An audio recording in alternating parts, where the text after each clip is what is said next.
I got the hotel receipt before I got the truth.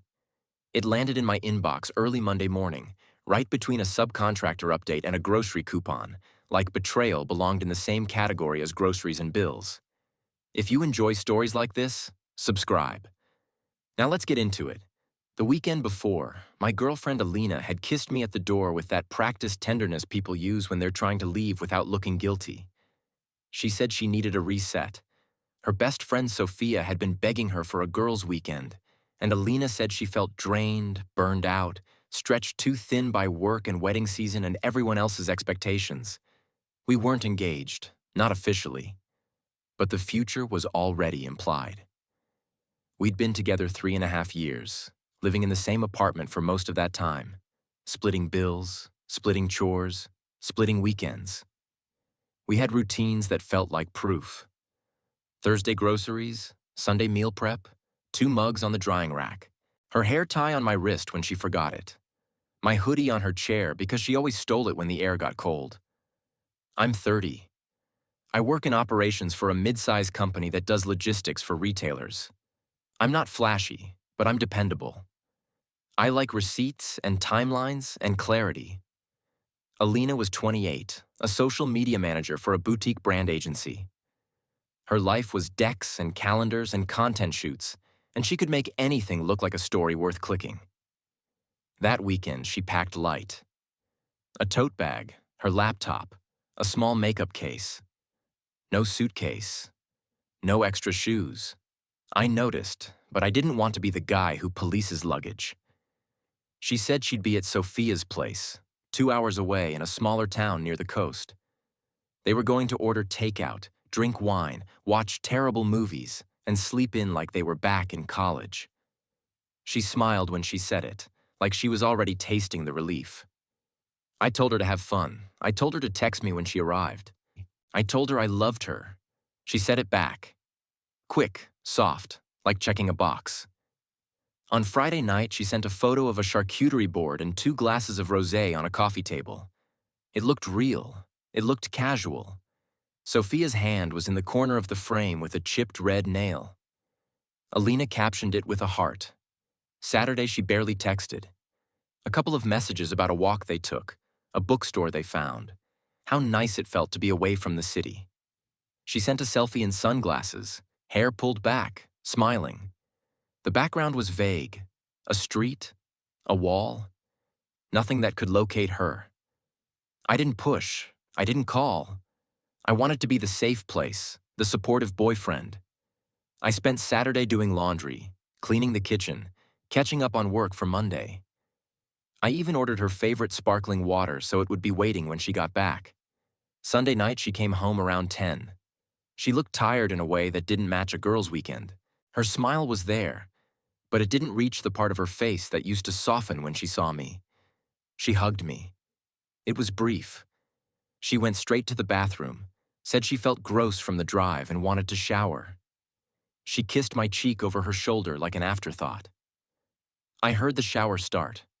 I saw her tote bag set down by the door. I noticed again how light it was. When she came out, she was in pajamas, hair wet, phone in her hand.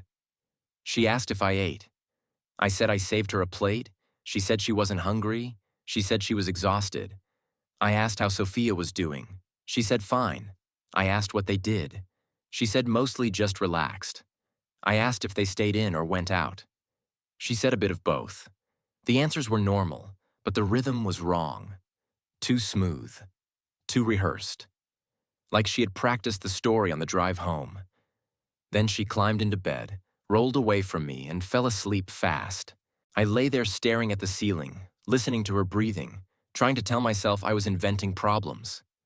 I had no proof, no smoking gun, just a faint, sour feeling that something was off.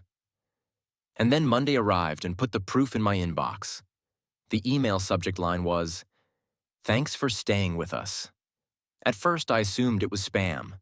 I get marketing emails for hotels I've never been to all the time. But this one had my full name in the header. It had my loyalty number for a travel rewards program I only used a couple of times for work. It had a reservation number. It had dates. It had a city. And it had a folio attached, A PDF receipt. I opened it with the same casual curiosity you use when you're about to delete something. Then I stopped breathing. It was for a hotel in Sophia's town. The check-in date was Friday. The checkout date was Sunday. The room type was a king, not two queens, not a double, a king. And under guests, it said two. 2 adults, 2 breakfast vouchers, 2 keys issued, a bottle of sparkling wine billed to the room on Saturday night, late checkout fee on Sunday. The total was paid with a card ending in the last 4 digits of Alina's debit card. I knew those digits the way you know the last digits of someone you share groceries and rent with. It made no sense, and all the sense at once. I sat at my desk staring at the PDF like it might change if I blinked hard enough. Then the first wave of heat hit my chest. Not rage. Not yet. It was more like humiliation, like my body realized before my mind did that I'd been made into an idiot. I could have confronted her immediately. I could have marched into the bedroom where she was still asleep and thrown the receipt on the bed like a movie scene. But I didn't. Because I needed to know exactly what I was dealing with. A hotel receipt can be explained, in theory. Sophia could have booked it. Maybe they stayed somewhere because Sophia's place was under renovation. Maybe it was a gift. Maybe they used my loyalty number to get a discount. Possible. Not likely. But I checked anyway. And the part of me that still loved Alina needed to check every possible innocent explanation before I destroyed everything. So I did what I always do when reality starts shaking. I got methodical. I called the hotel. I didn't accuse anyone. I didn't say my girlfriend cheated. I said I noticed a stay under my loyalty account and wanted to confirm it for expense reasons. I kept my voice calm, professional. The front desk woman was polite. She asked for the reservation number. I gave it. She confirmed the stay. She confirmed the dates. She confirmed the room type. Then I asked, as casually as I could, if the reservation had 2 guests listed or 1. She said 2. I asked if the second guest name was on file. She paused. She said only 1 name was on the reservation, but 2 keys were issued at check-in. She said she couldn't provide personal details, but she could confirm the billing. I thanked her and hung up. My hands were shaking when I set my phone down. So, no easy out. No Sophia putting her name on it. No harmless misunderstanding. 2 keys, 2 guests, a king bed, sparkling wine. I stared at my calendar, at my Monday meetings, at the life we built, at the ring ideas I'd been saving in my notes app. Then I did something I'd never done before. I checked Alina's location history. No hacking, no hidden app. She was logged into our shared iPad with her Google account because she used it sometimes for work. She had never worried about it because she never thought I'd go looking. I opened the map timeline. Friday evening, her dot traveled toward Sophia's town. That part was true. But it didn't stop at Sophia's address. It stopped at the hotel. It stayed there through the night. Saturday morning, it moved to a cafe, then back to the hotel. Saturday afternoon, it moved to a beach overlook, then a restaurant, then back to the hotel. Sunday, it stayed at the hotel until late morning, then traveled back to our apartment. My stomach went cold. It wasn't just a receipt. It wasn't just a coincidence. It was a full weekend in a hotel with someone. I sat there in my own apartment feeling like a guest in my life. The next step was the hardest. Not because it was complicated, but because it was a line I never wanted to cross. I needed to know who. I went into the bedroom. Alina was awake now, scrolling on her phone, hair still damp from a rushed morning shower. She smiled at me like nothing had happened. She asked if I wanted coffee. I said sure. She got up, phone in hand, and walked to the kitchen. She set it face down on the counter while she filled the kettle. I watched the phone like it was a loaded weapon. She had started doing that months ago. Face down. Always. A small habit I'd noticed but ignored because I didn't want to become suspicious. Now it looked like a confession. She moved around the kitchen, humming quietly, acting normal. She asked about my schedule. She asked if I could pick up some groceries later. She asked if I wanted to do dinner with her parents next weekend. All the while, my brain was screaming. I waited until she stepped into the bathroom to grab something. I didn't even plan it. My body moved before my mind made a decision. I picked up her phone. It was locked. I tried her birthday. Wrong. I tried our anniversary. Wrong. My heart pounded so hard I felt it in my throat. Then I tried my birthday. It opened. That was the first slap. That alone felt like a slap. My birthday, my number, the code that belonged to me, used to hide something from me. I didn't have time to think about what that meant. I had seconds. I opened her messages. There were dozens of threads, work chats, group chats, Sophia, her mom. Then one stood out because it had a name I didn't recognize and an emoji heart next to it. Max. My mouth went dry. I tapped it. The last message was from Sunday afternoon when she was supposedly driving home. It said, "I already miss you. Next time we stay longer." Alina had replied, "I know. I hate lying to him, but I can't blow everything up yet." There it was, not even disguised. I scrolled up. Good morning texts, hotel jokes, inside nicknames. A photo of her legs on white sheets with a man's hand resting on her thigh. A photo of a dinner plate with 2 glasses of red wine. Then the message that made my vision blur. He had written, "When you said yes to his future plans, I wanted to disappear." Alina had replied, "I said yes because it's easier, but you're what I want. I just need time, time." That word again, the word people use when they want to keep 2 doors open. I scrolled further back. The thread went back 5 months. 5 months of lies in my own home. 5 months of my life being shared in secret with a stranger. My hands were trembling so violently I almost dropped the phone. In the bathroom, the sink ran for a second. I could hear her moving. Any moment she would come back. I took screenshots, not for revenge, not for blackmail, for reality, for evidence, for the part of me that I knew would later try to bargain with myself, to minimize, to doubt. Then I put the phone back exactly where it was, face down, like her. I walked back to the living room and sat on the couch, trying to control my breathing. A few minutes later, she came out, cheerful, coffee in hand, and sat beside me like we were still the same couple. She leaned into my shoulder. I felt nothing. I had always imagined confrontation as fire. Shouting, questions, tears, a dramatic end. What I felt was ice. I waited until she looked up at me, expecting some affection, some normal morning moment. I asked her how Sophia was doing again. She didn't hesitate. She said Sophia was good, just stressed with work. I nodded slowly. Then I asked a simpler question, carefully phrased, like I was testing a bridge. I asked where they stayed. She blinked. She smiled. She said Sophia's place, mostly, but they went out a little. I held her gaze. I said I got a receipt from a hotel in that town. A king room, 2 guests. Her face didn't just change. It collapsed. For a second, she tried to hold it. She opened her mouth like she was going to laugh it off, to explain, to redirect. But her eyes gave her away. The tiny flicker of panic. The scramble behind them. She asked why I was getting hotel receipts. I told her my loyalty account got the email. She stared at me like the floor had shifted under her. Then she did exactly what people do when they're caught. She tried to turn it into a conversation about me. She asked why I was checking her. She asked why I didn't trust her. She asked if I was spying. I listened. I let her talk.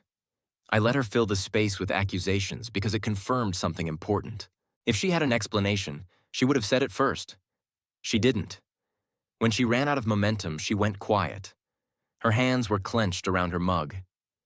I said the name. I said Max. That did it. Her shoulders dropped like she was tired of carrying the lie. She didn't deny it. She didn't even try.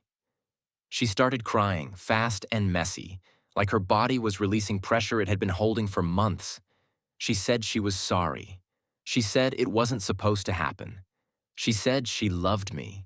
She said she was confused. Confused. I asked how long. She whispered that it started at a work event, a networking mixer in February. He was a freelance videographer hired for a brand shoot. They talked. He complimented her. He made her feel seen. She said it was harmless. Then it wasn't. She said they started meeting for coffee, then dinner. Then she told herself it was only emotional. Then she said she couldn't stop.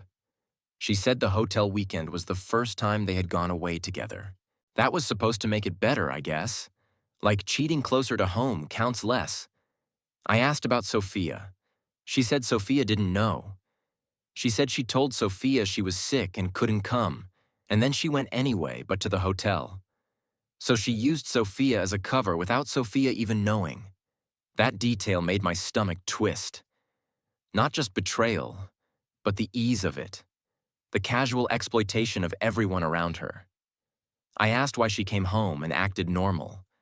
She looked at me through tears and said she didn't want to lose me. She said she didn't know how to end it.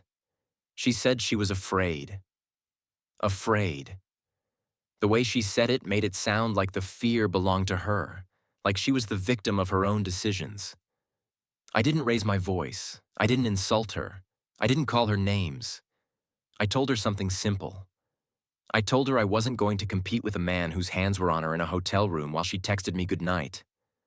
That sentence landed like a door closing. She begged. She moved closer. She grabbed my arm. She said it was a mistake. She said she would block him. She would do therapy. Anything. Then she said the line that killed whatever tenderness I had left. She said she didn't mean for the receipt to come to me. Not that she didn't mean to hurt me. Not that she was horrified by what she did. She was horrified that I found out. I pulled my arm away. I told her to pack a bag and go to her sister's place for a few days. I told her I needed space. She said no. She said we should talk it out. She said we owed it to our relationship. I said no again, calmly. That calm seemed to scare her more than anger would have. She asked what I was going to do. She asked if I was breaking up with her. She asked if this meant it was over. I told her yes, it was over. She sat there like she didn't understand how a word could end a life. Then she tried a different tactic. She tried to flip it on me. Years wasted. Everyone makes mistakes. I neglected her. My job made me distant. I was always tired. I stopped planning dates. I let her talk until she ran out of ammunition. Then I told her the truth. I told her that if she felt neglected, she could have told me. She could have asked for change. She could have left. But she didn't leave. She stayed, took my stability, took my loyalty, took my future plans, and used them as a cushion while she chased something else. That was not a mistake. That was a strategy. She started crying harder, but her words changed. She stopped accusing me and started pleading. She asked for a break, a pause, not an ending. And somehow, friendship. Friends. The way she said it felt like she wanted to keep me in her orbit, like a safety net she could reach for later. I said no. I told her I would send her a list of her things. I told her we would split the furniture we bought together fairly.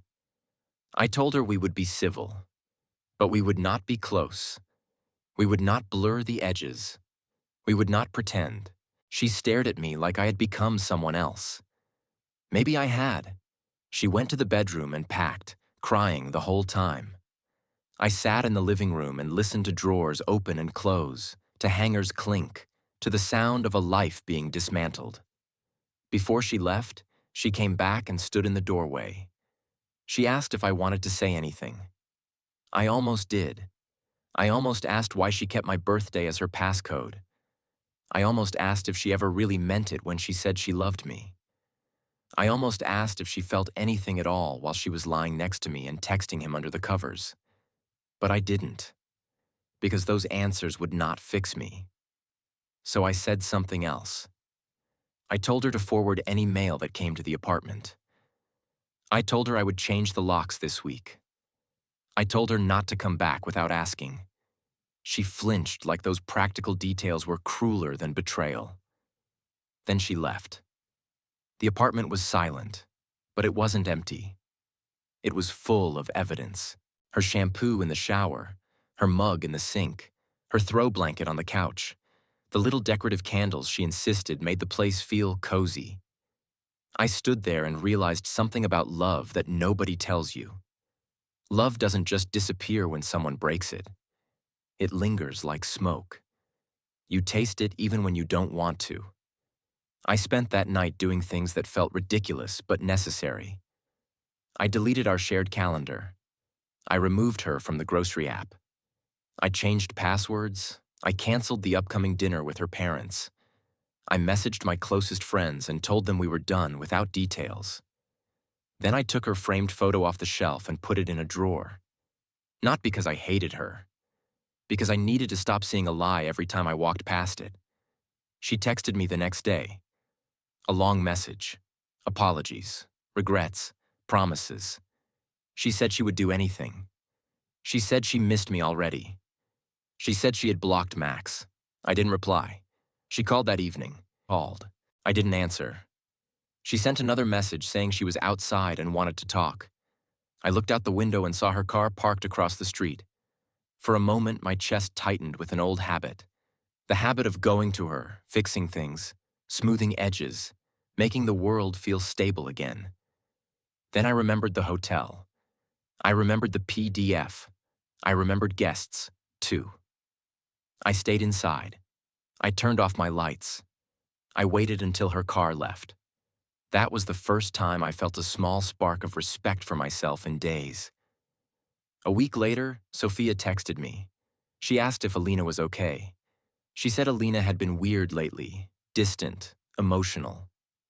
Sophia said she felt like something was wrong and she didn't know why. I stared at that message for a long time, feeling anger rise at the collateral damage. Alina had used Sophia as cover, then left Sophia confused and worried. I didn't want to drag Sophia into it, but I also didn't want Sophia thinking I was the villain. So I told her the truth in the simplest way I could. I said Alina didn't spend the weekend with her. I said Alina stayed in a hotel with someone else. I said we were done. Sophia replied with a single line. She said she was sorry. She said she had suspected something but didn't want to believe it. She said Alina had lied to her too. That confirmed another piece of reality. If Alina could lie to her best friend, she could lie to anyone. 2 weeks after the breakup, Alina came by with her sister to pick up the last of her things. I stayed calm. I stayed polite. I kept my distance. Her sister avoided my eyes like she couldn't decide whether to hate me or pity me. Alina looked smaller than I remembered. Not physically, just emotionally, like the version of herself she performed every day had cracked and she didn't know what was underneath. She tried one last time. She said she was sorry. She said she didn't know what she was thinking. She said she wanted to fix it. I asked her a question I already knew the answer to. I asked if she was still talking to him. She hesitated. A tiny pause. A flicker in her eyes. Then she said no. And in that moment, I understood something that made my stomach drop again. Even now, even after being caught, even after losing me, she was still lying. Not because she wanted to hurt me, because lying was easier than facing herself. I nodded. I told her I hoped she figured out whatever hole she was trying to fill. I told her I genuinely wished her well. Then I picked up her box of books and handed it to her sister, signaling the conversation was over. She left without another word. That night, I sat alone and finally let myself feel the grief I had been postponing. Not grief for her, exactly. Grief for the version of my life I thought was real. Grief for the man I was before I read that receipt. But grief is honest. It hurts, because it tells the truth. Over the next month, I rebuilt my world in small ways. I rearranged the living room. I bought new sheets. I donated the mugs we picked together because I couldn't stand seeing her choice in the cupboard every morning. I went back to the gym. I started cooking for myself instead of for us. I stopped checking my email like it might stab me again. Then one afternoon, a new email popped up with a familiar hotel logo. My chest tightened automatically. But it wasn't a receipt. It was a point statement showing my loyalty number had been removed from the reservation history. Someone had tried to detach the evidence. I stared at the screen and laughed, a short, ugly sound. Even after everything, she wanted to tidy the story. She wanted to erase the paper trail like that would erase what happened. That was the final proof I needed that I had made the right call. Because people who truly change don't focus on hiding the evidence. They face the damage. A few weeks later, a mutual friend told me Alina and Max were officially together. He posted a photo of them at the coast, smiling in front of the same hotel building. It should have hurt more. Instead, it felt like someone finally admitting the truth out loud. I didn't stalk them. I didn't comment. I didn't send messages. I just blocked both of them on everything and went for a long walk. Halfway through the walk, my phone buzzed. It was a number I didn't recognize. I knew before answering somehow. I didn't answer. A voicemail appeared a minute later. It was Alina. Her voice sounded thin. She said she was sorry again. She said she made a mistake. She said she missed me. She said she hoped I was okay. I deleted it without listening twice. Not because I was strong, but because I was tired. Tired of being someone's safe option. Tired of offering loyalty while she chased a thrill. People think self-respect is loud, a big speech, a dramatic exit, a perfect one-liner. For me, it was quieter. It was looking at a hotel receipt and choosing not to beg for an explanation that would insult my intelligence. It was staying inside when she parked outside and wanted to talk. It was changing the locks and changing my life. It was understanding that love without honesty is just a trap with soft edges. I still miss parts of her sometimes. I miss the way she laughed at stupid movies. I miss the warmth of her hand on my chest when she fell asleep. I miss the version of her I believed in. But I don't miss the feeling of my instincts being dismissed. I don't miss the anxiety. I don't miss checking her tone, her schedule, her phone placement, trying to decode my own relationship like it was a puzzle. And I will never miss the humiliation of reading guests, two while I was still setting a place for her at home. If you made it this far, thanks for listening. Subscribe for more stories like this.